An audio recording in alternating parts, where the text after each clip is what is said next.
Hey everyone, Eric with Pimp My Grill. Thank you for purchasing one of our new Pimp My Grill skins for your pellet grill. Just wanted to make a quick video, make it even easier to install these things. Stay tuned, we'll show you how to put them on.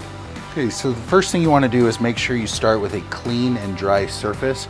I'm going to go ahead and use some standard rubbing alcohol here, and this will make sure that it takes off any oils or fingerprints, anything that might prevent that skin from adhering to the surface. So what I've done here is I've folded down the back edge, and this is going to give us about 1.5 to 2 inches of sticky surface area to get that wrap lined up. So you've got about 1/8 of an inch clearance here on all sides.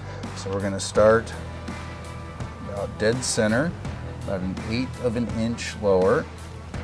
Okay, once that back edge is secured, going to flip up the top, and we're going to slowly pull the rest of the paper down. Now your kit came with a Pimp My Grill squeegee here, and this is going to help remove any air bubbles. Make sure that your grill skin is thoroughly stuck to your front shelf. After you've installed your grill skin, it's a good idea to take a standard hair dryer and heat that up a bit, and that's going to help the adhesive adhere to the metal front shelf.